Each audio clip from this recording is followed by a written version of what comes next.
Muy buenas tardes a todos y bienvenidos a esta penúltima sesión del curso de miércoles cardiorrenales, que en realidad ya sabéis que es cardiorrenometabólicos.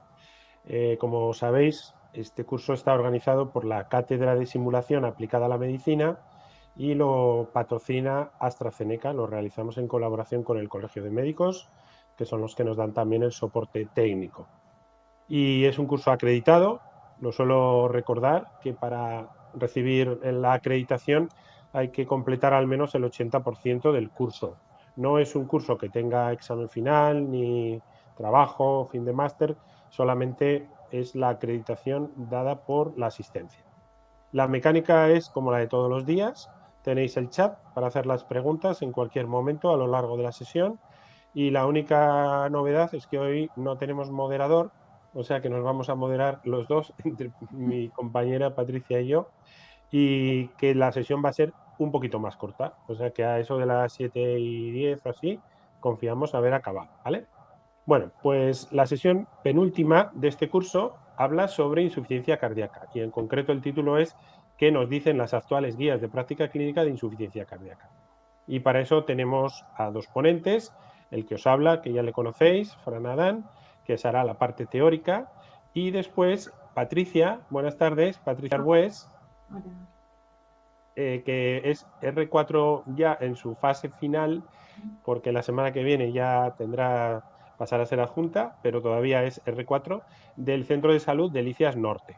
Y Patricia también es miembro muy activo de la Red GEDAF de Aragón y entre sus temas de expertise, uno de ellos es la insuficiencia cardíaca, donde me consta que además se mueve muy bien y le gusta el tema, ¿no? De hecho, hemos hecho ya alguna sesión, ¿verdad, Patricia? Sí, sí, sí. Bueno, pues Patricia nos hablará luego, nos hará un caso clínico práctico para intentar pues, poner un poco todo en contexto la parte teórica que yo os voy a hacer. Sin más, pues vamos a empezar ya la reunión y haremos las preguntas al final de las dos presentaciones, si os parece. Así que os voy a compartir la presentación. Sí que te agradecería, Patrick, que me dijeras si se ve bien. ¿Se ve? Se ve perfecto. Sí, sí, se ve muy bien. Pues vamos allá entonces con el tema que nos dicen las actuales guías de práctica clínica de insuficiencia cardíaca en el 2023, ¿vale? Esto es un poco la agenda de lo que hoy yo os voy a hablar en este ratito. Os hablaré un poquito de la carga de la enfermedad, de lo que es el awareness, ¿no? La concienciación de la insuficiencia cardíaca, del diagnóstico y de la clasificación, del nuevo diagnóstico, del valor de los especios natriuréticos en atención primaria, del tratamiento actual según las guías de práctica clínica de 2023, la propuesta que tiene Red GEDAS desde el grupo de trabajo de insuficiencia cardíaca para el manejo de esta enfermedad o de esta condición, la comorbilidad y algo de lo que pudiera ser el futuro. Respecto a la carga de la enfermedad, pues tenemos datos bastante recientes del Grupo Europeo de Insuficiencia Cardíaca, liderado por Gianluigi Savarese, de Suecia, que ha hecho un estudio muy amplio de prevalencia en Europa y que tiene también datos de Sudamérica, de África, de Corea, en fin, de Asia, etcétera, de Canadá. Y el resumen, porque es un trabajo muy amplio, sería que por un lado la prevalencia global de esta entidad de la insuficiencia cardíaca va en aumento, ¿vale? Que es variable, que hablaríamos de una prevalencia de 1 a 3% de la población general adulta, pero si os fijáis en la tabla de la derecha, pues países como por ejemplo España tienen una prevalencia que ha cambiado mucho en los últimos años y que llega a ser hasta del 7%, o sea, una prevalencia muy importante, seguramente en buena parte relacionada con el envejecimiento de la población. Después, esto es así cuando hablamos de prevalencia global o de prevalencia de insuficiencia cardíaca con fracción de eyección preservada. En el caso de la reducida, podríamos decir que está estabilizada. Y la incidencia, es decir, los casos de nuevo diagnóstico. Pues la incidencia es de 1 a 20 casos por 1.000 personas año o 1.000 habitantes y está estable o en ligero descenso en lo que se refiere a la preservada.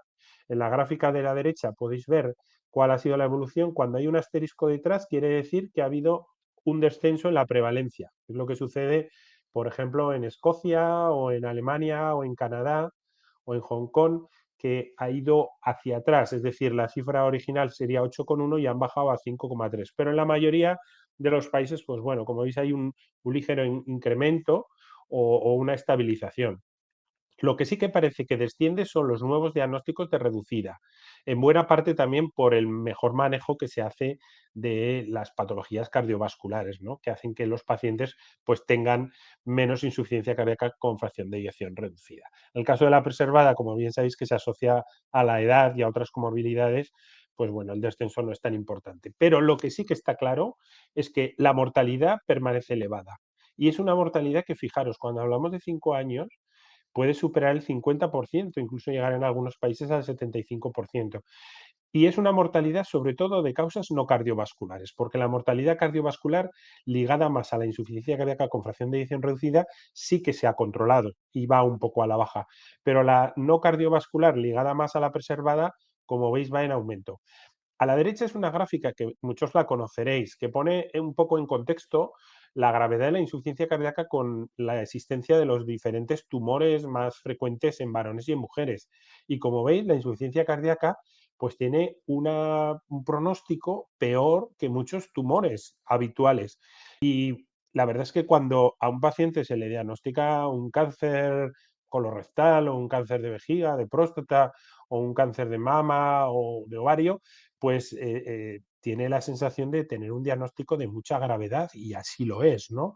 Y sin embargo a un paciente le diagnosticamos una insuficiencia cardíaca y muchas veces se queda tan tranquilo, ¿no? O por lo menos no percibe que la gravedad es tal, ¿no? Y eso también el médico tiene que tenerlo muy claro. Yo creo que nosotros lo vamos teniendo claro, pero bueno, no está de más recordarlo. Y luego hay un tema muy importante con la insuficiencia cardíaca y es los costes. Los costes en salud por paciente y año son de más de 25.000 euros en nuestro medio y eso es un coste muy importante y además están en aumento debido sobre todo al cambio del patrón demográfico, la población que cada vez es más envejecida y dentro de estos determinantes del coste, si hay uno que se lleva la palma es precisamente las reagudizaciones, las hospitalizaciones. Los costes directos son los que conllevan hasta ese 70% de gasto en nuestro medio. ¿Qué podemos decir en el 2023 del diagnóstico y de la clasificación? Bueno, las últimas guías todavía vigentes de la Sociedad Europea de Cardiología o de la Sociedad Americana nos plantean un diagnóstico basado en la sospecha inicial a la que se le determinan los péptidos natriuréticos y después, o si hay una fuerte sospecha de insuficiencia cardíaca o no tenemos los péptidos o los péptidos están elevados, en ese caso realizamos un ecocardio. Y al ver los hallazgos anormales del ecocardio, ya confirmamos la insuficiencia cardíaca. Y esto es más o menos igual en las dos guías, en la guía vigente europea y en la guía vigente americana. Pero sin embargo, esto está cambiando y está cambiando en relación a la nueva definición universal de insuficiencia cardíaca que ha sido pactada por las principales sociedades del mundo, como las tenéis abajo referenciadas, que dice que en un paciente que tenga síntomas y o signos de insuficiencia cardíaca causados por una anomalía estructural y o funcional cardíaca y que tenga al menos o bien péptidos o bien una evidencia objetiva de congestión pulmonar cardiogénica o sistémica, por ejemplo, por un ecocardio o por una medición de ecocardioscopia en la consulta, en ese paciente ya podemos diagnosticar la insuficiencia cardíaca. Y como veis ahí, no aparece la ecografía todavía. ¿Hay que hacer la ecografía? Sí, a todos los pacientes hay que pedirles una ecografía. Y esa ecografía lo que nos va a dar es en un segundo tiempo un diagnóstico fenotípico. Nos va a decir qué tipo de insuficiencia cardíaca tiene en función de la FEBI y nos va a dar también el diagnóstico etiológico en muchos casos. Pero esta primera parte, hasta aquí, incluso sin esto lo podemos hacer en la consulta de atención primaria. Y eso es un cambio de paradigma que ha sido impulsado por la Sociedad Europea y en concreto por Tony Vallès Genís, que es un cardiólogo español, que es el que ha puesto en valor sobre todo la utilidad de los péptidos natriuréticos. Yo tuve la ocasión de estar hablando el otro día con él en el Congreso Europeo y le comentaba, digo, esto es así, ¿no? Nosotros desde primaria podemos diagnosticar la insuficiencia cardíaca y empezar a tratarla, que es el quid de la cuestión, antes de tener ecocardio. Y me dijo, totalmente alineado, Fran, con esto, totalmente. O sea, que esa es un poco la tendencia que tenemos que perseguir. En cuanto a la clasificación de la insuficiencia cardíaca, pues todavía es una clasificación basada en la FEBI. Con respecto al 2016, en la clasificación del 2021 se simplificó un poquitín, sobre todo las cifras, ¿no? Y el diagnóstico en lo que eran las fracciones reducidas o levemente reducidas.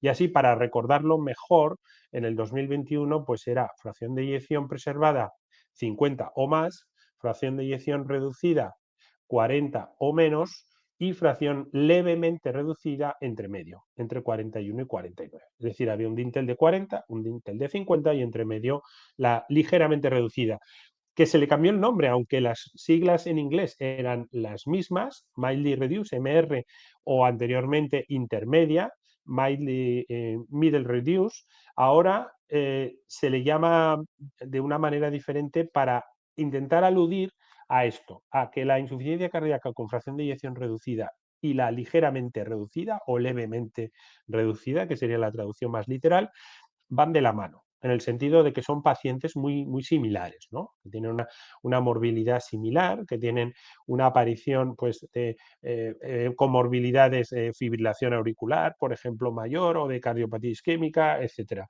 Y esto se diferencia claramente de otra fracción de eyección preservada por encima del 50%, que va a ser otro tipo de paciente diferente. Por eso, luego veréis que la propuesta de RGDAS habla de tratar igual a los pacientes con reducida y con levemente reducida, que yo creo que está también bastante alineada con las guías. Bueno, esta definición universal tiene también para nosotros algunas cosas destacables. Por ejemplo, esto que os subrayo aquí, y es que hay unos estadios, estadio A y estadio B, de at risk o de riesgo o de preinsuficiencia cardíaca, en el que los pacientes, por ejemplo, tienen alguna condición como pueda ser la diabetes o la hipertensión o la obesidad, o sean pacientes que todavía no tengan síntomas, pero que ya se le haya visto alguna anomalía estructural o tenga aumento de péptidos natriuréticos, y esto sin clínica todavía constituye ya los estadios iniciales de insuficiencia cardíaca.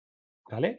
Y luego en la parte de abajo os pongo algo que, aunque está en inglés, eh, es muy novedoso, y es que el lenguaje importa, y algunos conceptos como hipertensión arterial estable o hipertensión arterial recuperada, pues han dejado paso a otros más reales, como pueda ser la hipertensión arterial persistente o en remisión, porque al final eso de recuperada no deja de ser un proceso temporal o en transición hacia lo que no sabemos cómo evolucionará en el futuro. En este sentido, también hay otro concepto muy importante ahora, que está muy de actualidad, que es el worsening heart failure, que sería la insuficiencia cardíaca empeorada, ¿no?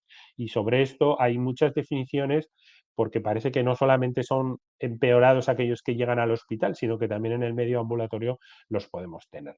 Sobre este tema de la estabilidad hay algo que es preciso transmitir, y es que tenemos que huir de tener a nuestros pacientes excesivamente tratados con diuréticos y falsamente estables a base de diuréticos. Mirad lo que sucede, por ejemplo, cuando un paciente toma 2 o más comprimidos de furosemida. La supervivencia acumulada, como veis, cae drásticamente.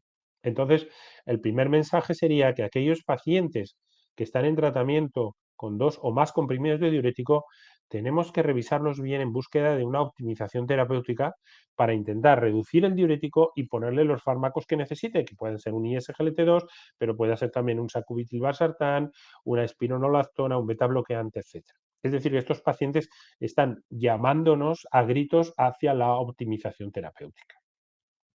Y un tema de absoluta actualidad es el valor de los péptidos natriuréticos en atención primaria. Las guías han reconocido que los pacientes que tienen disnea, la medición de un péptido natriurético, generalmente el NT-proBNP, pues es útil para el diagnóstico o la exclusión de la insuficiencia cardíaca. Pero últimamente el concepto de la utilidad de los péptidos va más allá de la exclusión de la insuficiencia cardíaca, y se pretende que en función de los valores de los péptidos podamos hacer un diagnóstico.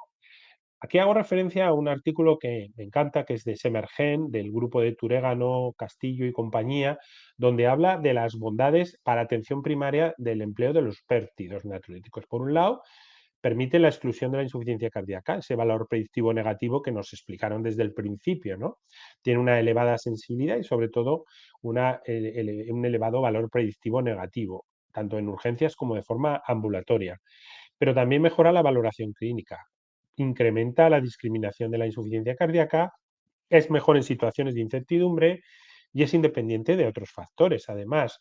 Y su uso tiene un impacto asistencial. En urgencias reduce costes y mejora el manejo y los tiempos, y en atención primaria aumenta el diagnóstico correcto de forma coste efectiva. Y hablando de coste efectividad, está demostrado que el coste aproximado para el sistema de los péptidos, que son 10 u 11 euros a día de hoy, es decir, menos que un hemograma, por ejemplo, bastante menos, que la terapia guiada por péptidos en comparación con la guiada por síntomas tradicional puede ahorrar al sistema pues cerca de $3.000 por paciente seguido durante 18 meses. Es decir, ayuda a hacer las cosas mucho mejor, ¿no? Y que en el manejo de la disnea aguda, los péptidos comparados con ese manejo convencional reducen un 35% el número de hospitalizaciones en 60 días.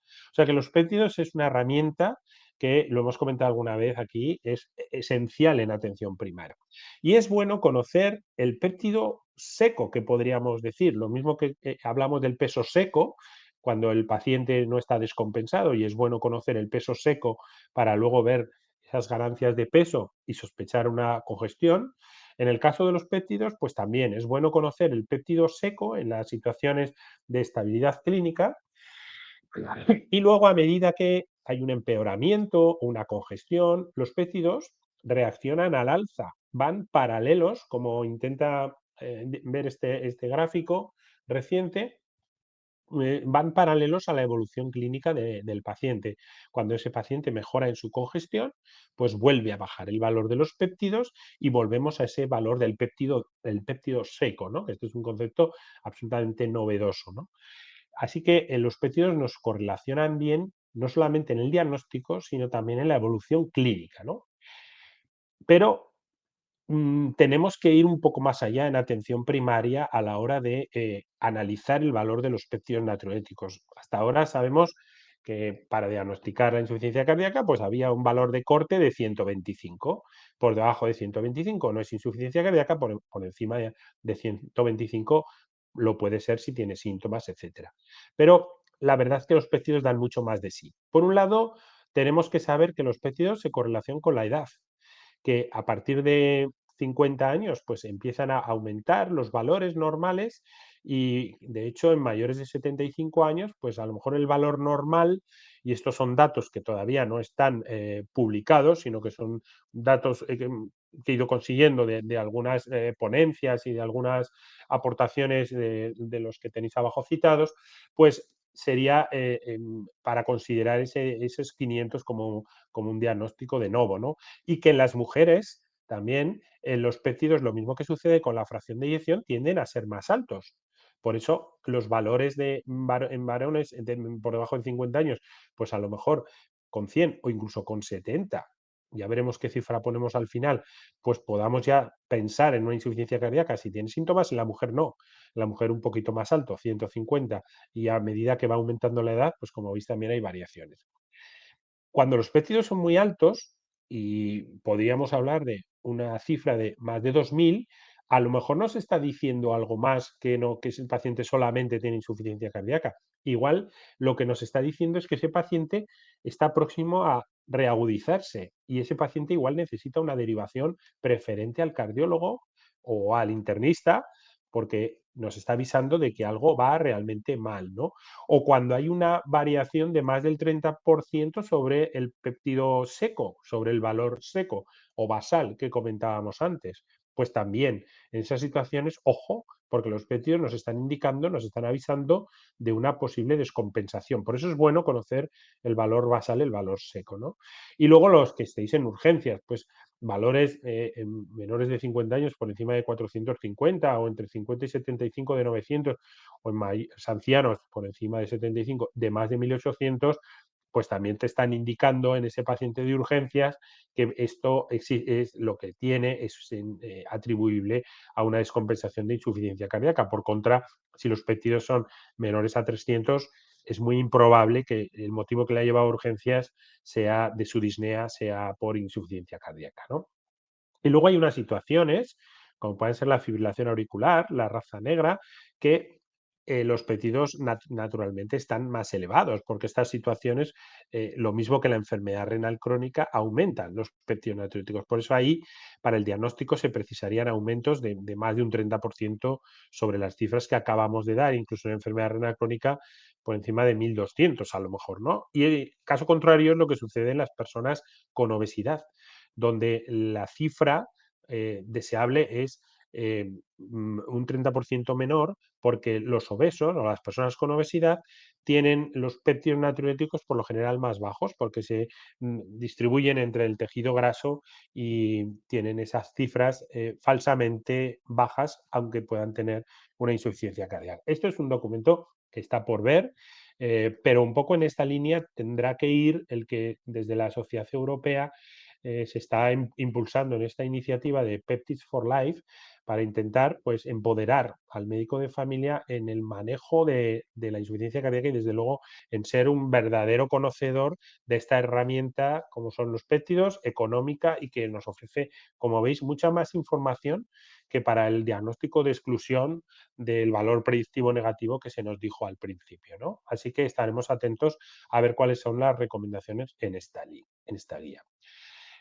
Y después el tratamiento. ¿Cuál es el tratamiento según las guías actuales de práctica clínica? Ya sabéis que del 16 al 21 hubo un cambio de paradigma.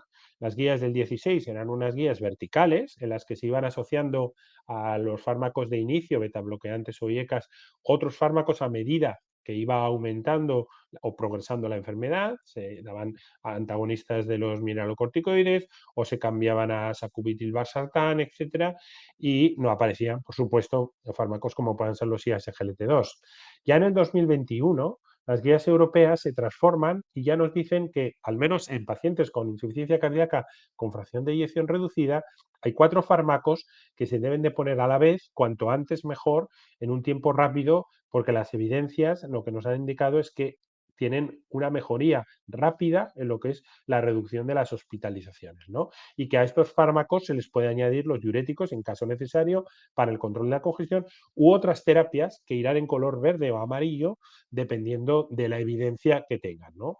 No vamos a entrar en esto porque se escaparía un poco al objetivo de la reunión, pero sí ver que este tratamiento ha cambiado de ser secuencial a ser todo a la vez puesto, como bien sabéis, ¿no? Los americanos también hicieron algo así y de hecho lo que ellos pusieron también fue el sacubitril/valsartán ya en un primer momento, a diferencia de las guías europeas que hablaban más del cambio en aquellos pacientes que seguían progresando a pesar de estar con IECAS. Los americanos son más de sacubitril/valsartán y como veis ahí tienen todas esas terapias puestas también en un primer momento a las que luego se podrán ir asociando otras. Mm, ¿Qué pasa en el paciente con preservada o con levemente reducida? Bueno, pues la verdad es que los estudios que hay han sido muy heterogéneos en cuanto a las cifras que se han elegido para definir esta fracción de eyección. Como veis, nada tiene que ver, por ejemplo, los estudios que se cogieron fracciones de eyección de 35, como el Seniors en beta bloqueantes, que de hecho salió significativo, es el único que salió, pero claro, con una fracción que era claramente reducida, con otros como por ejemplo el Paragon de sacubitril/valsartán, que se cogieron fracciones de eyección de 45 y que no le salió significativo por los pelos, en concreto no sé si eran 6 o 9 pacientes. Entonces, son estudios, como veis, muy heterogéneos que es difícil establecer conclusiones hasta que aparecieron, como bien sabéis, los ISGLT2, ¿no?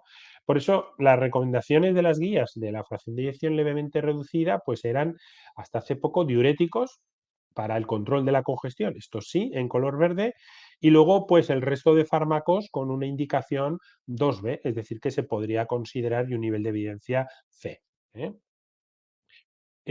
Los americanos son los primeros que en el 2022 introducen los ISGLT2 en este tipo de pacientes con fracción de eyección levemente reducida, ya con un grado de recomendación 2A, que esto va a cambiar, pero todavía se había publicado solo un estudio con empagliflozina y por eso fue este grado de recomendación. Pero ya en estos pacientes con insuficiencia cardíaca levemente reducida, ya se podría dar, además de los diuréticos, los ISGLT2 por delante del resto de fármacos, ¿no? Y en la preservada, ¿qué hay en la preservada? Pues de nuevo también tenemos que recurrir a las guías americanas, que son las que se han hecho eco de los estudios con ISGLT2, por así haber sido publicado en el 2022, que tienen también similares recomendaciones a lo que acabamos de ver ahora con la levemente reducida, es decir, diuréticos en verde para el control de la congestión y SGLT2 con un nivel de evidencia 2A por delante del resto de fármacos que se podrían dar también. Como veis,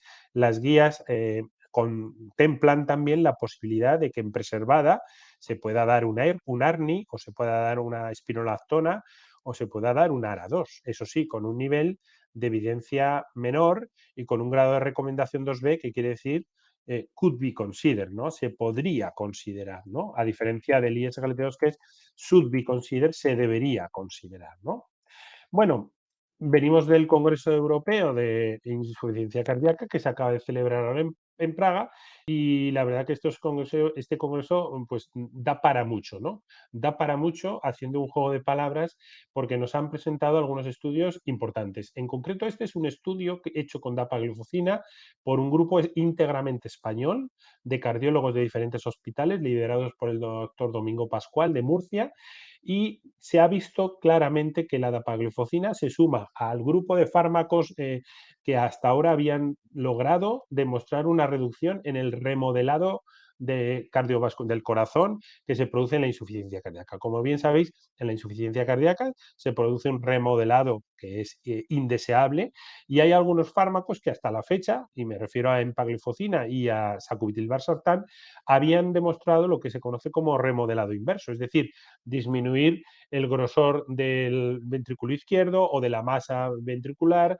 y mejorar, por tanto, esa estructura cardíaca que conduce, lógicamente, a una mejoría de los péptidos natriuréticos. Bueno, pues el estudio DAPA-MODA, que seguramente empezaréis a oír hablar de él porque se presentó el domingo o el lunes en Praga, pues ha demostrado también estas ventajas de la dapagliflozina en lo que es el remodelado cardiovascular. Y otro estudio que también se presentó el lunes, creo que fue este de enfermedad arterial periférica. Como bien sabéis, también con dapagliflozina, había una alarma inicial con la canagliflozina, con el tema de las amputaciones, que ya fue aclarada, pero se quiso hacer un estudio con dapagliflozina, en este caso, este estudio que yo sepa no lo hay con otros ISGLT2, en el que se buscaba en aquellos pacientes que tenían enfermedad arterial periférica, con una fracción de eyección o bien por debajo del 40% o por encima, independientemente, pero en estos pacientes con enfermedad arterial periférica, que si veis abajo en la gráfica de la izquierda, pues tenían desde luego un perfil de riesgo importante, había más varones, más fumadores, más hipertensos, más personas con diabetes tipo 2, con enfermedad arteriosclerótica, tenían un peor filtrado glomerular, en fin, tenían un pronóstico claramente peor, por tanto, seguramente tendrían más eventos estos pacientes, ¿vale? Pues en estos pacientes lo que se pudo ver es que, por supuesto, tenían más eventos, pero los pacientes tratados con dapagliflozina, bien tuvieran enfermedad arterial periférica o no, tenían en cada uno de los grupos una ventaja clara a favor de la dapagliflozina. Y se analizó también las amputaciones, que las podéis ver abajo. Bueno, pues las amputaciones en los pacientes tratados con dapagliflozina no solamente fueron similares, sino que en aquellos que tenían enfermedad arterial periférica hubo una diferencia estadísticamente significativa a favor de la DAPA. Es decir, que hasta ahora decíamos, oye, si tienes un paciente que tiene enfermedad arterial periférica, a ver, sobre todo si está hipotenso, no le fuerces todavía más con un ISGLT2 porque no le va a llegar el riego a lo mejor y va a tener un compromiso vascular. Bueno, pues este concepto, al menos con dapagliflozina, a la vista de este estudio, que está sacado del delivery del DAPA-HF, pues parece que hay que desterrarlo y que es incluso en esos pacientes de especial riesgo beneficioso, ¿vale? Pero si ha habido un estudio estrella en el Congreso Europeo, ha sido el Paraglide. El Paraglide es un estudio que se ha hecho con sacubitril/valsartán. Ya sabéis que el estudio anterior que tenían en preservada, este es un estudio también en preservada y en levemente reducida, no salió bien, no salió significativo por poco, os he comentado antes el Paragon. Bueno, pues en este caso, el estudio en preservada y levemente reducida fue significativo. Tuvo, como veis, la variable principal, que era el cambio en el ProBNP, una significación de 0,049. La verdad que estos siempre van cogidos por los pelos, ¿verdad? Pero sí que se pudo ver que había una mejoría en la función renal con un pequeño aumento de la hipotensión sintomática. Y luego, como variables secundarias, tenían las que para nosotros son más interesantes. La verdad que este estudio pusieron una variable principal que era el cambio del ProBNP, que bueno, no es la que más nos gusta, ¿no? Y de hecho, a ver, ya esperábamos que el ProBNP bajara, ¿no? Con un tratamiento de este estilo. Pero bueno, las variables secundarias en este estudio son muy importantes. Y aquí sí que se pudo ver también que había una mejoría que permanecía incluso en los pacientes que estaban con fracciones de eyección por debajo de 60 cuando se comparaba el sacubitril valsartán con el valsartán. Pero que cuando la fracción de eyección, como veis en la gráfica de abajo de la derecha, superaba el 60%, ya se perdía esa significación estadística. ¿Eh? Es decir, que hasta 60 parece, a la vista del estudio Paraglide, que hay ventajas con sacubitril/valsartán en estos pacientes. Esto es absolutamente novedoso sobre el concepto que tenemos. De hecho, a día de hoy no podemos utilizar en preservada, porque no está en ficha técnica, sacubitril/valsartán cuando supera el 40% de fracción de eyección.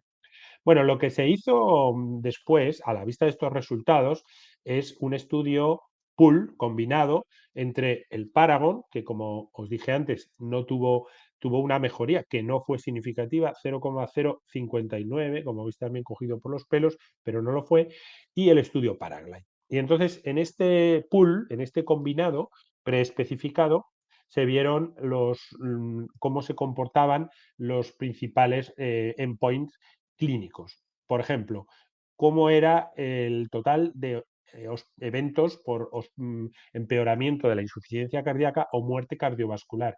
Y fijaros, fue realmente muy significativo. Hubo una clara diferencia a favor de sacubitril/valsartán con respecto a valsartán. O cómo se comportaban los eventos también de hospitalización en todos los participantes, no solamente en aquellos que se parecían entre sí, y también fue significativo. Estamos, por tanto, a la espera de ver qué pasa con este estudio, ¿no? Pero parece ser que cuando lo analizamos por subgrupos, en aquellos, como veis en esta gráfica, que tenían la fracción de eyección por encima de 60, no hubo diferencias significativas, pero en los que tenían una fracción de eyección por debajo de 60, sí que sobre todo en el estudio combinado, parece que hubo una significación estadística, ¿no? Y luego también hubo una gran mejoría en lo que fue el endpoint renal. Si había alguna duda con sacubitril/valsartán en el manejo de la enfermedad renal, queda disipada, porque estos pacientes mejoran en su funcionalismo renal, aunque, como veis, hay un aumento de lo que es la hipotensión sintomática. Es decir, estos pacientes van a tener más hipotensión y por encima de 60 no es significativo este resultado. Bueno, en esta presentación de Badu Ganatán, lo que él decía es que estos datos refuerzan la evidencia para soportar el uso de sacubitril/valsartán en los pacientes con insuficiencia cardíaca con fracción de eyección levemente reducida o preservada, particularmente entre esos que tienen una fracción de eyección por debajo de lo normal, o sea, por debajo de 60, independientemente de dónde se cuiden, ¿no? De dónde se atiendan. Tendremos que esperar al Congreso Europeo, que es en final de agosto en Ámsterdam, para ver dónde las guías posicionan este fármaco, pero a lo mejor tenemos cambios en el manejo de la preservada y de la levemente reducida. Veremos a ver en qué queda todo esto, ¿vale? De momento, lo que tenemos a día de hoy más novedoso sobre las guías en preservada es este gráfico de un posicionamiento americano del 2023, que es muy curioso, porque si veis, ponen los ISGLT2 como primer fármaco, indudable, en la preservada, en amarillo, con un grado de recomendación por tanto 2A, pero alrededor le ponen un marco en color verde, que no tienen el resto de fármacos. ¿Qué quiere decir eso? Pues que esto va a cambiar y que seguramente en el Congreso Europeo de Cardiología esto va a ser de color verde, porque la evidencia ya sustenta el que estos fármacos tienen que tener un grado de recomendación 1A.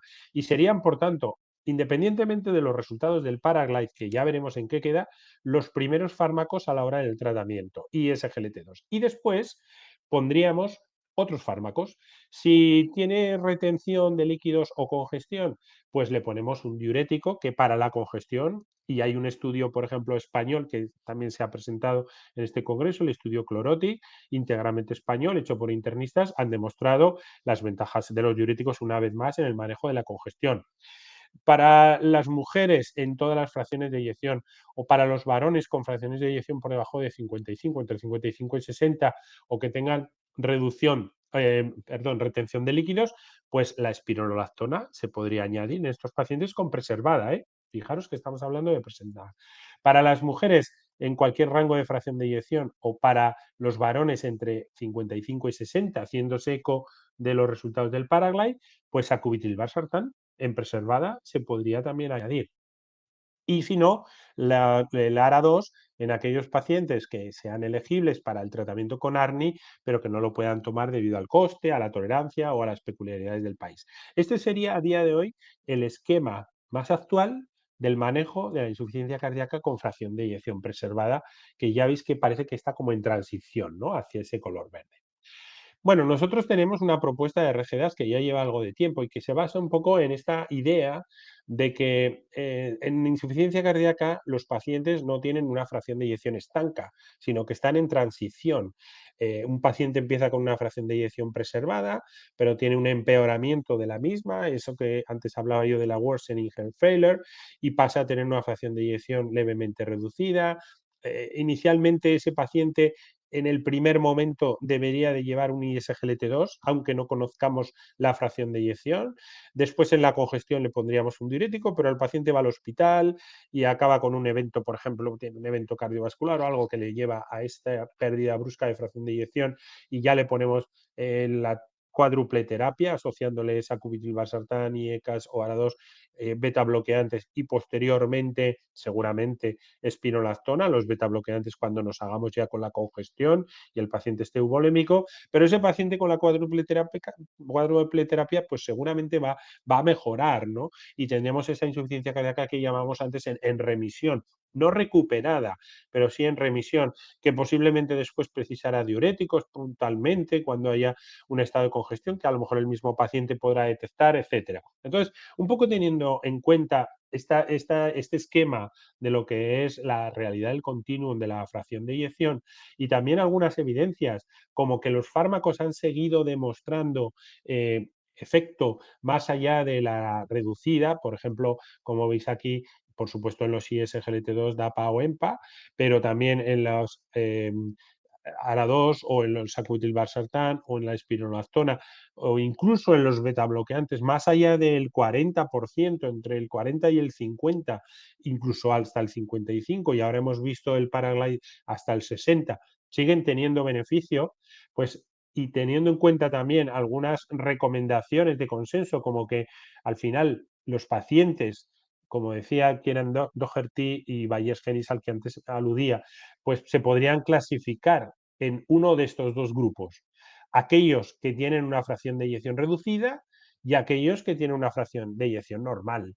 ¿Y qué es normal? Pues claramente superior al 50%, ¿no? Pues teniendo un poco en cuenta esto y el esquema anterior, desde RGDAS, y ya conocéis, diseñamos hace ya un año y pico este algoritmo, este árbol de decisión, mejor dicho, que aunque parece muy complejo, en realidad se trataría de coger la vía de cada uno de nuestros pacientes y ver un poco qué tratamiento recomendaríamos en primer lugar.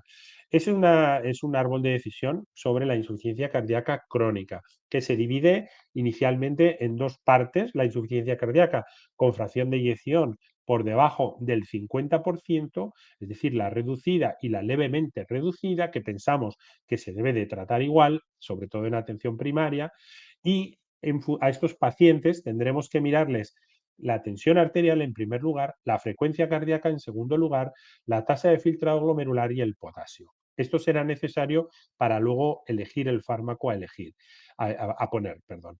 ¿Y qué valores de corte podemos recomendar? Pues por consenso, que este es un documento de consenso hecho entre médicos de familia que lo han liderado cardiólogos y nefrólogos, pues pensamos que cifras de presión arterial de 100, de frecuencia cardíaca de 50 o de tasa de filtrado glomerular menor de 20, 20 a 30 o más de 30 y potasio con límite de 5,5 nos puede definir bastante bien los diferentes escenarios clínicos. Y así, por ejemplo, en un escenario más adverso de insuficiencia cardíaca crónica con fracción de eyección por debajo de 50, pero con una tensión baja, una frecuencia cardíaca baja y a lo mejor una función renal también baja, pues veremos que solamente podríamos dar con precaución dapaglifosina en el caso de que el paciente ya lo viniera tomando, ¿no?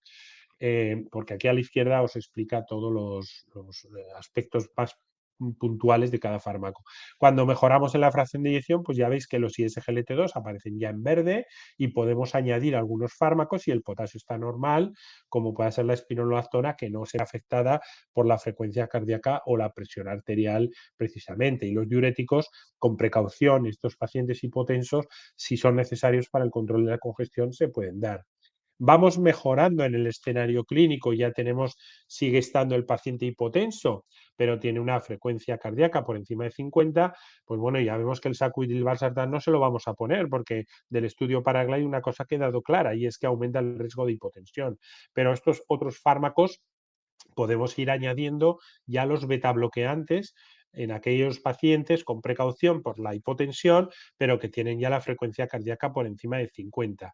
Si seguimos mejorando y ya nos vamos a pacientes normotensos, aunque tengan una frecuencia cardíaca baja, pues como veis ya vamos introduciendo otros fármacos como el sacubitril/valsartán o IECA y ARA2, y los ISGLT2 en general están siempre presentes y además en un color verde, salvo aquellos escenarios más adversos en los que prácticamente no se puede poner más que la dapaglifosina si el paciente ya lo venía tomando, ¿no? Y las situaciones más habituales de nuestra consulta, que serán afortunadamente esos pacientes con tensión arterial por encima de 100, con la frecuencia cardíaca por encima de 50 y ya en dependencia del funcionalismo renal, pues veis que podríamos ir ya asociando los diferentes fármacos.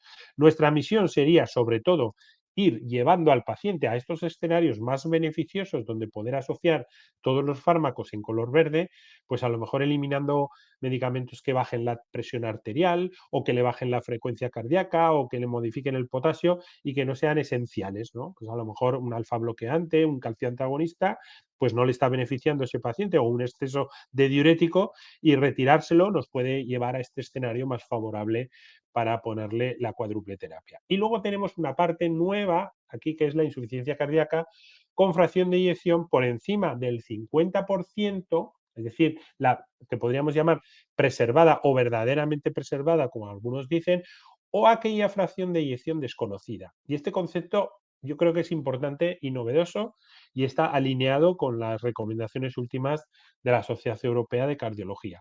En esas personas en las que todavía no tenemos la fracción de eyección o la tenemos y está elevada, ¿podemos hacer algo y debemos hacer algo? Sí. Por un lado, diagnosticarlos precozmente con los péptidos y luego, a la espera del ecocardio, empezar a tratarlos. Y la única precaución que tenemos que tener es la tensión arterial, no por el ISGLT2, pero sí por la combinación con el diurético, que dependiendo de cómo esté esa presión arterial, pues a lo mejor el diurético lo tenemos que manejar con una vigilancia especial, ¿no? Pero esos pacientes ya en un estadio inicial, a la espera de recibir el ecocardiograma o de que lo vea el cardiólogo o le dé cita o lo que sea, nosotros ya debemos de empezar a tratar con un diagnóstico de presunción fundada en base a los péptidos natriuréticos y tratarlo ya con un ISGLT2, dapaglifosina o empaglifosina con o sin diuréticos en función de la congestión.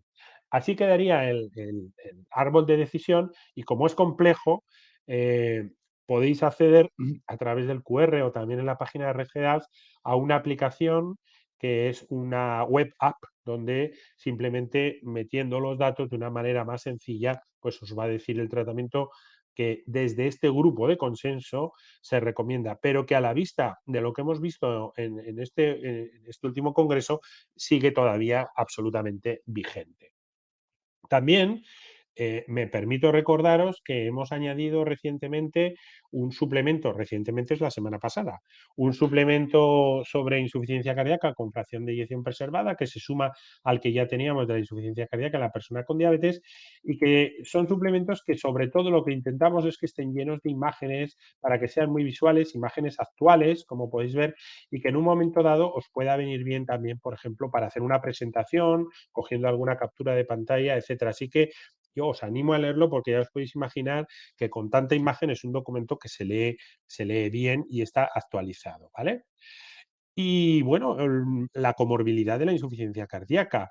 Si hay algo que diferencia a la insuficiencia cardíaca con fracción de eyección preservada de la reducida, es precisamente la comorbilidad. Fijaros, aquí tenéis un poco esquematizado de una de las ponencias de este último congreso, cómo se diferencian los dos tipos fundamentales de reducida y preservada. Por un lado, la reducida, pues predominaría esa pérdida de cardiomiocitos en pacientes con isquemia, con cardiopatías genéticas, con miocarditis, que llevaría a una pérdida de la función sistólica, seguramente una hipoperfusión y un estrés endotelial, y que activaría el sistema renina-angiotensina, adrenérgico o el sistema de los péptidos natriuréticos. Y por contra, en la preservada lo que va a predominar es la comorbilidad inflamatoria y metabólica, pues pacientes con diabetes, enfermedad renal crónica, anemia, hipertensión, es decir, una afectación multiorgánica que produce una hipertrofia cardíaca y rigidez arterial, y que tendrá como muy importante esa carga metabólica y de inflamación sistémica. Por eso ahí los ISGLT2 son los fármacos que desde luego son de elección clara en estos pacientes. Cada vez que hablamos de insuficiencia cardíaca con fracción de eyección preservada en los últimos años, y este es también un paper del 23, muy reciente, pues veis que se incide mucho en esa comorbilidad que acompaña a estos pacientes. Y esto no es nada nuevo porque lo conocéis perfectamente, ¿no? La hipertensión, la obesidad, la diabetes, el síndrome de apnea-sueño, la enfermedad renal, la enfermedad coronaria, la fibrilación auricular, etcétera, se asocian mucho. Y en este congreso se presentó este trabajo que ha costado nada menos que 3 años en hacer, por eso mi recomendación es que si tenéis acceso a él, aunque está todavía en preprint, le echéis un ojo porque es un trabajo de muchas horas detrás del doctor Anker y compañía. Anker es el que hizo el estudio del Emperor Preserve, donde te define un poco los diferentes perfiles de paciente de la preservada y la presencia, la frecuencia de cada uno de ellos, ¿no? Pues ya ves que desde los que tienen hipotensión arterial, o por aquí están los que tienen EPOC, o fibrilación auricular, o hipertensión pulmonar, o frecuencia cardíaca elevada. La parte de la derecha, pues iríamos a la diabetes, 20 a 40%, el síndrome de apnea-sueño, el déficit de hierro, la obesidad, 30-40%, las mujeres, que es un factor de riesgo o tienen una peor evolución de la insuficiencia cardíaca, mejor dicho, los ancianos, o la hipertensión arterial presente en el 60-80% de la preservada. Como veis, este caracol es un resumen de un montón de datos que yo creo que es una aproximación muy clara a lo que es el manejo de, bueno, a la realidad de la IC preservada a día de hoy, ¿no? Y también de este documento es la recomendación del manejo de estos pacientes. En primer lugar, para todos, empagliflozina o dapagliflozina con diuréticos si son necesarios para el control de la congestión, y luego pues ya dependiendo, si un paciente tiene una EPO, pues estos fármacos han demostrado mejoría también en la insuficiencia cardíaca. Fijaros en la obesidad, es un documento de consenso. Estamos a la espera todavía de los estudios como el SELECT, el STEP con semaglutida o tirzepatida, que demuestren la mejoría de los GLP-1 en preservada. Pero ya en este documento de consenso ya recomiendan a estos pacientes asociarlos, ¿no? Pacientes con hipertensión arterial, pues las recomendaciones de los fármacos habituales. En diabetes tipo 2, los GLP-1, la metformina, o si tiene enfermedad renal, la finerenona, ¿no? En nuestro medio todavía no la tenemos comercializada. O la fibrilación auricular, o la enfermedad isquémica, o el déficit de hierro. Esto sería una aproximación donde, como veis, el ISGLT2 tiene un protagonismo claro, y luego hay una serie de fármacos que en función del perfil de paciente serían de más o menos utilidad. Y fijaros que, como curiosidad, Los pacientes, dentro de estos perfiles de pacientes, los pacientes, por ejemplo, con obesidad, tienen una supervivencia claramente peor que otros pacientes que pudiéramos llamar más, o ver que tienen más fragilidad, por ejemplo, o que decide el paciente con una geometría normal, ¿no? Pero llama la atención, por tanto, hacia esa importancia de la diabetes y de la obesidad en esos mecanismos inflamatorios de la preservada. Por eso me permito recordaros que yo creo que ya conocéis bien que desde RegEDAF tenemos desde el grupo de trabajo de insuficiencia cardíaca este algoritmo que se actualizó en noviembre y que en su parte exterior, después de la alimentación, ejercicio físico, empoderamiento y diuréticos, si son necesarios para el control de la congestión, para todos estos pacientes con insuficiencia cardíaca y diabetes, el ISGLT2, y lo pusimos incluso sin metformina, aunque la metformina va al lado y en mayúsculas, es el tratamiento de elección para todos los pacientes en línea con el documento que acabáis de ver de este congreso, independientemente de los condicionamientos clínicos. Nosotros, en la misma línea que ese documento, ya hablábamos de cardiopatía isquémica, de hipertensión, de enfermedad renal, de fibrilación auricular, de anemia, y seguro que le haremos un huequito dentro de poco al paciente con obesidad y al GLP-1, cuando los estudios concluyan y salgan bien, que todavía estamos pendientes de esos resultados, ¿no? Y en la parte anterior, bueno, pues se abarca lo que es la fracción de eyección reducida y levemente reducida, que en línea con el árbol de decisión que habéis visto, pues recomendamos un manejo igual en ambos casos. Bueno, y el futuro de la insuficiencia cardíaca, ¿en qué va? ¿Cómo quedará? Bueno, pues nadie lo sabe, pero lo cierto es que los pacientes van a mejorar. Con la cuádruple terapia vamos a ver pacientes que mejoran esa insuficiencia cardíaca. Y en esos pacientes lo que está muy claro es que no hay que retirar el fármaco, la cuádruple terapia que le llevó a esa mejoría clínica. De la misma manera que no retiramos el GLP-1 a un paciente con diabetes y obesidad que ha mejorado y ha bajado del índice de masa corporal de 30, pues tampoco retiraremos los fármacos, y esto tiene un máximo nivel de recomendación, como veis ahí, de color verde.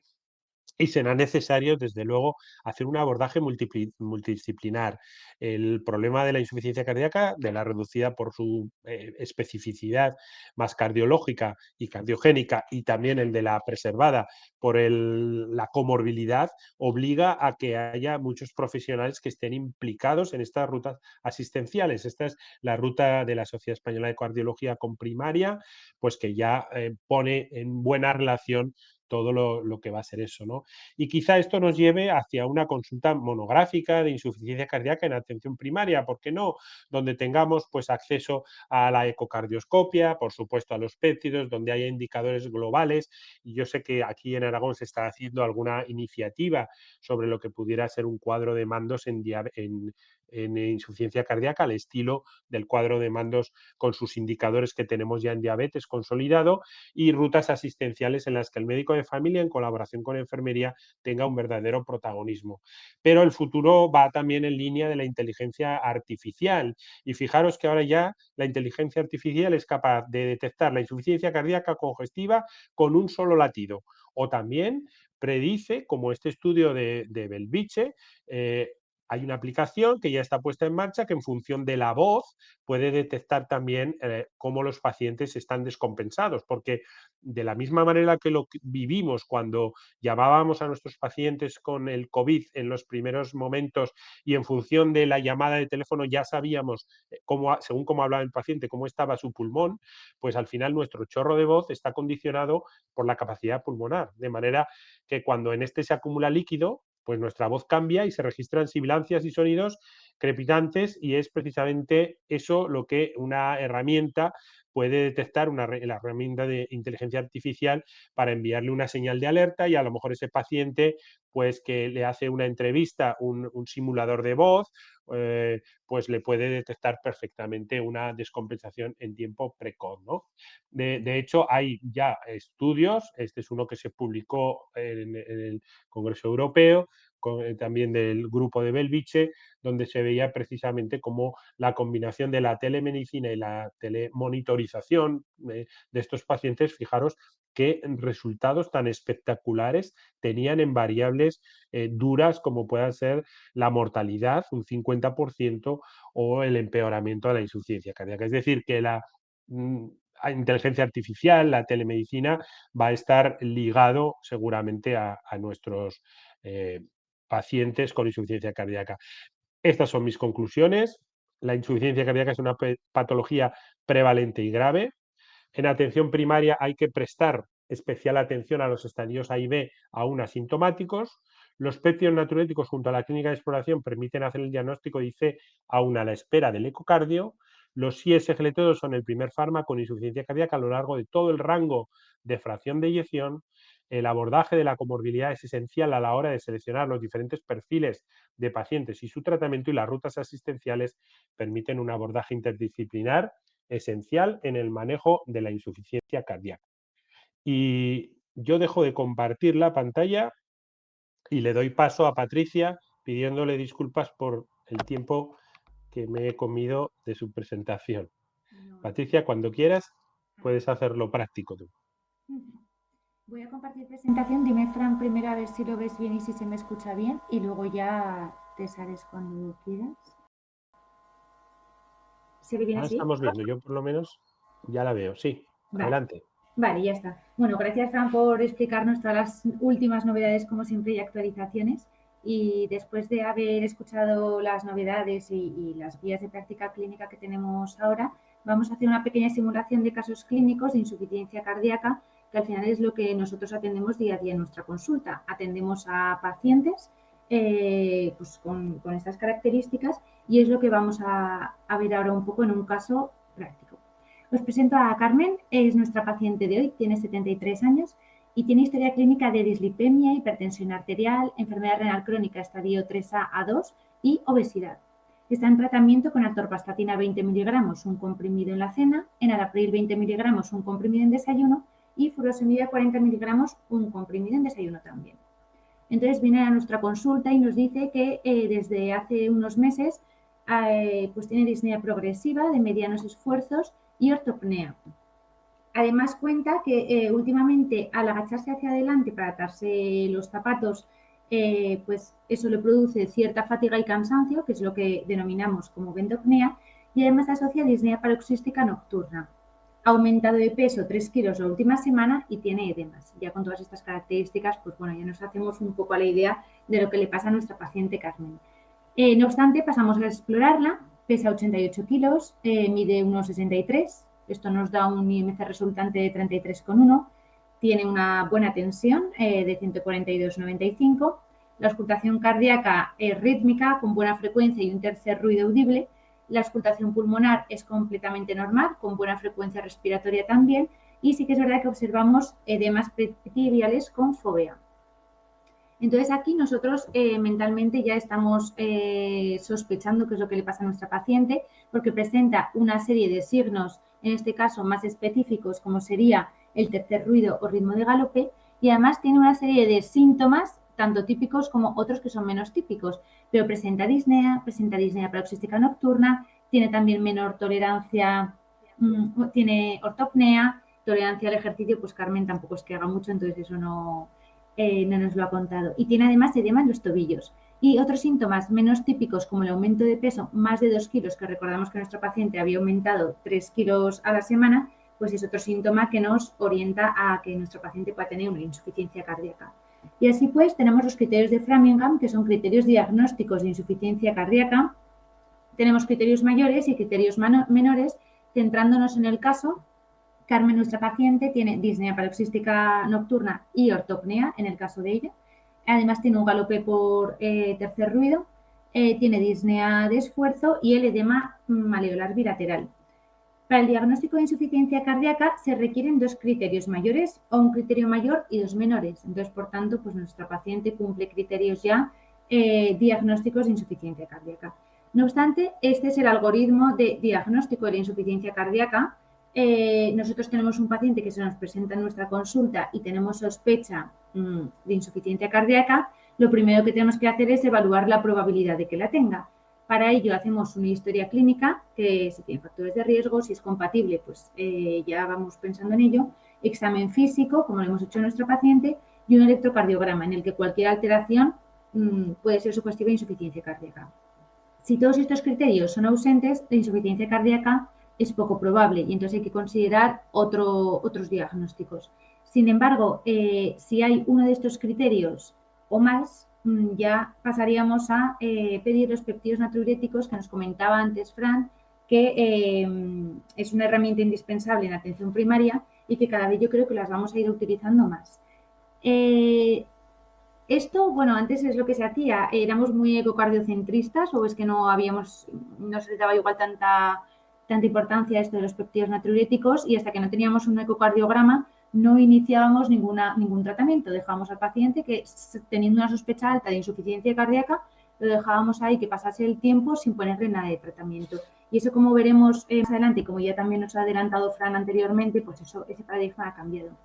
Os presento aquí el electro de nuestra paciente Carmen, que como única alteración vemos que tiene un bloqueo de rama derecha, sin otra particularidad, y le pedimos una analítica también con péptidos natriuréticos, y bueno, en la analítica nos destaca una anemia normocítica, un pequeño aumento de la creatinina, un potasio algo elevado, un potasio de 6, y un NT-proBNP de 1956, que como decíamos antes, el NT-proBNP es un marcador, un parámetro que, dependiendo de ciertas circunstancias, puede verse aumentado o disminuido. Y una de esas circunstancias que hace cambiar este valor es, por ejemplo, la edad. El NT-proBNP mayor de 900 en una persona de la edad de Carmen, que tiene, nuestra paciente 73 años, ya nos hace sospechar, ya nos dice que tiene insuficiencia cardíaca. En cambio, os he puesto aquí también diferentes valores en dependencia de la edad. Y lo que decíamos antes, los péptidos natriuréticos se pueden ver elevados tanto en fibrilación auricular como en tromboembolismo pulmonar, valvulopatías, enfermedad no cardiovascular como enfermedad renal crónica, EPOC, hipertrofia del ventrículo izquierdo o el aumento de la edad. Los péptidos también pueden estar disminuidos en pacientes obesos y por eso el límite del que antes se hablaba de menor de 125 o mayor de 125 pues ha quedado un poco ya no relegado, sino que hay que individualizar, como casi todo en medicina, según el paciente que tengamos delante. Además de saber que tenemos a un paciente o a una paciente con insuficiencia cardíaca, estaría bien que pudiéramos clasificarlo según una clasificación funcional, que es la NIJA, ¿vale?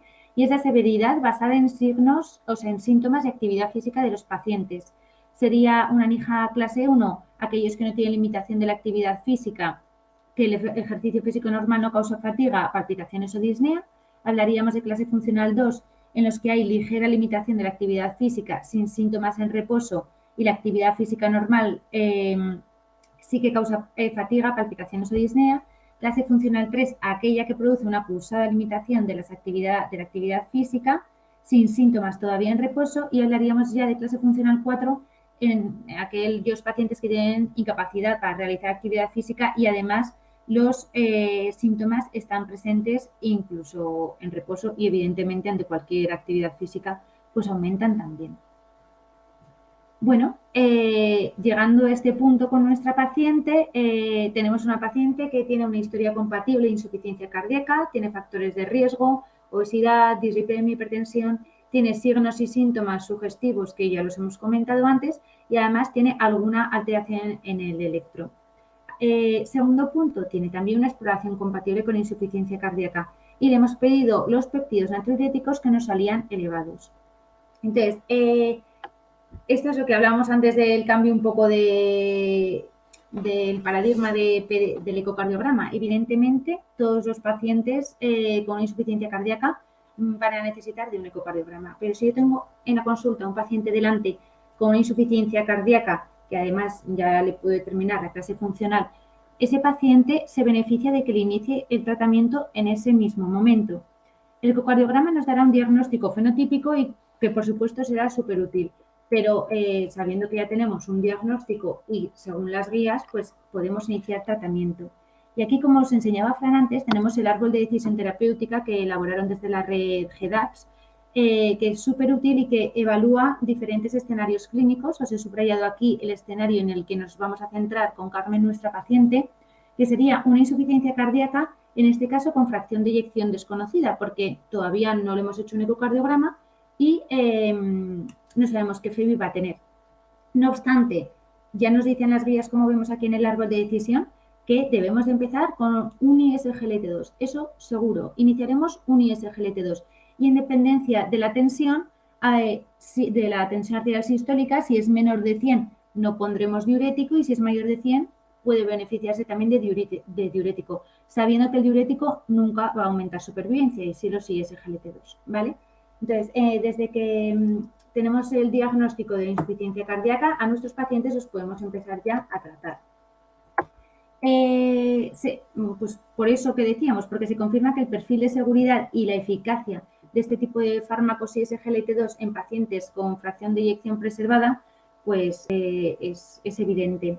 Tenemos el estudio del IBER que demuestra que la dapagliflozina reduce en un 18% el riesgo cardiovascular y empeoramiento de la insuficiencia cardíaca en pacientes con fracción de eyección mayor del 40%, o sea, en preservada. Y tenemos también este mismo estudio que nos dice que la dapagliflozina es el único ISGLT2 que demuestra una reducción de la muerte cardiovascular, muerte por todas las causas, en pacientes con fracción de eyección reducida, con y sin diabetes. Entonces, bueno, ante el paciente que nos llega a la consulta, no tenemos todavía ecocardiograma para conocer la fracción de eyección ventricular, iniciamos un ISGLT2. Y como tratamiento sintomático, si así lo necesita, le podemos asociar el diurético. Aquí os he puesto brevemente la evidencia de dapagliflozina sobre el eje cardiorrenal en todo el espectro de pacientes, porque se extiende a todos los pacientes, tanto con diabetes como sin diabetes. Tenemos diferentes estudios, el DAPA-HF, el DECLAR, el DAPA-CKD, que, bueno, toman diferentes variables principales de eficacia. Por ir al resumen, porque ya Fran nos ha contado antes y nos ha desglosado diferentes estudios, el DAPA-HF pues es el primer y único, el resumen es que es el único ISGLT2 que demuestra la reducción de la muerte cardiovascular, muerte por todas las causas, en pacientes con fracción de eyección reducida con y sin diabetes. El DECLAR es el mayor estudio de eventos cardiovasculares con ISGLT2 en pacientes con diabetes tipo 2, y el DAPA-CKD nos dice que es el resumen es que es el primer y único ensayo de resultados renales del inhibidor de ISGLT2 en pacientes con enfermedad renal crónica con y sin diabetes. Bueno, siguiendo un poco con el caso de Carmen, para hacerlo un poco lineal y que no se nos vayan los datos que teníamos de nuestra paciente, finalmente es citado en cardiología y le hacen un ecocardiograma. Recordamos que ya le habíamos puesto el tratamiento sin conocer la fracción de eyección, porque así nos lo recomiendan las guías. Y ahora nos contestan desde cardiología que la fracción de eyección ventricular de nuestra paciente es del 35%.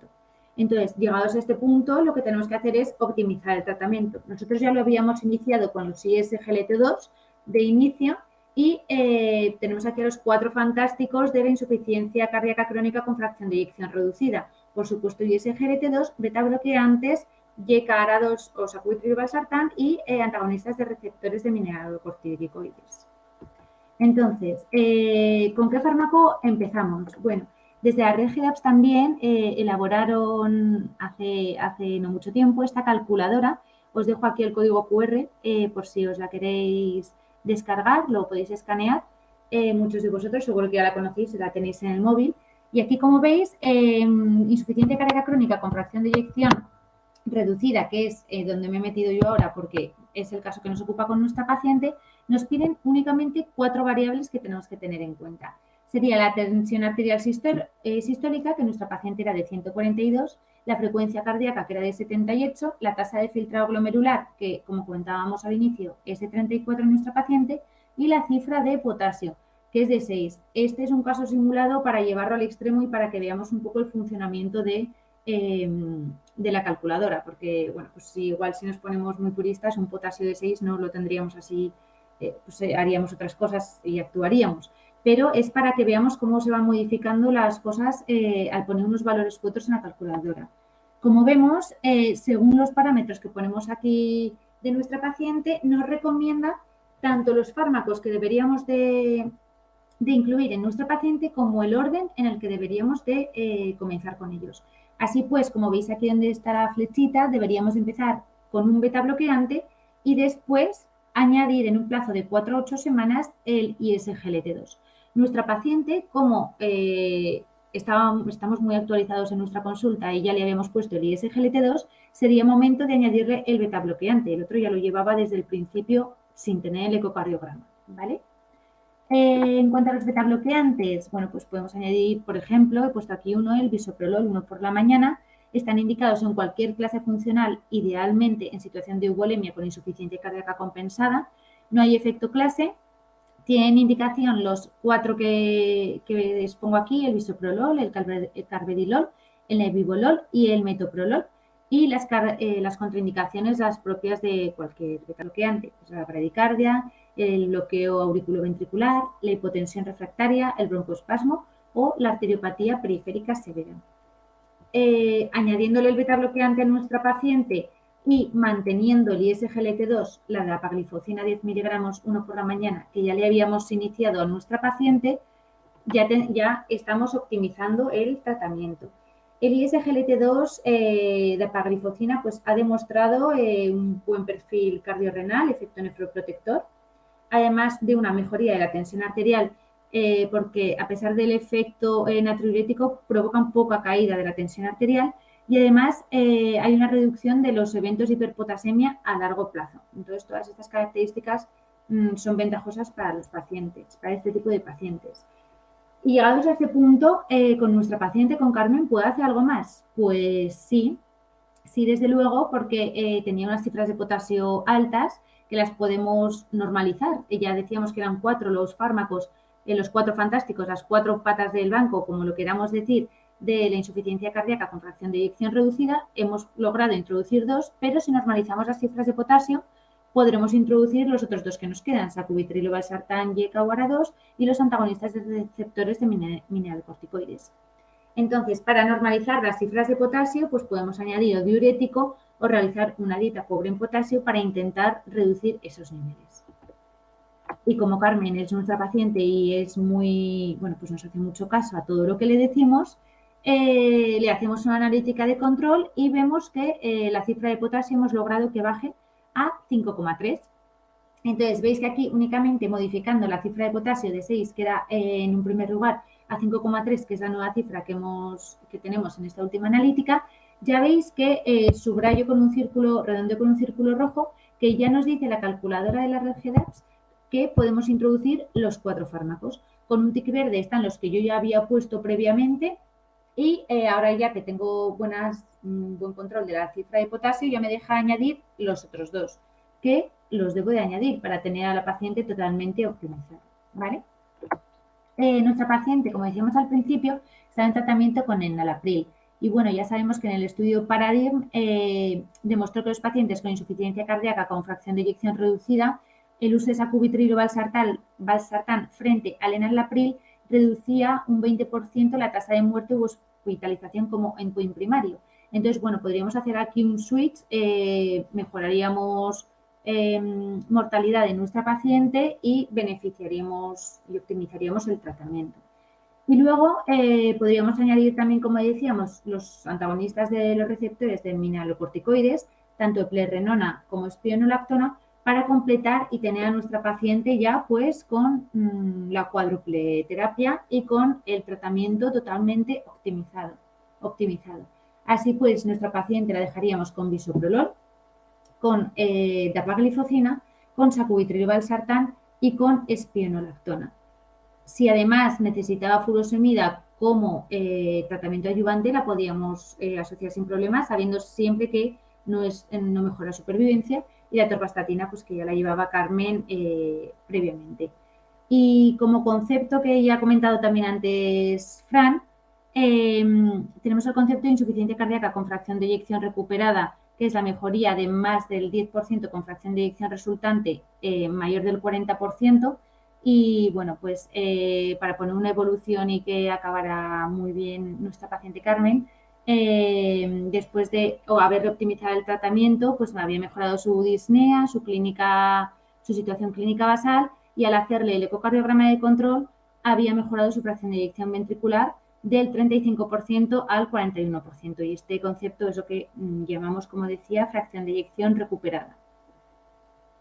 Bueno, lo último que comentábamos antes también, en los pacientes que ya le hemos introducido la cuádruple terapia, la debemos de mantener, porque según las guías lo que hay que hacer es eso, hemos introducido una serie de fármacos, hemos optimizado a nuestra paciente, que este era el caso de nuestra paciente, muchas gracias y esperamos ahora que se conecte Fran también y abra pantalla. Muchas gracias a todos por estar aquí un miércoles por la tarde escuchando y hablando un poco de insuficiencia cardíaca y nos vemos en la próxima. Gracias.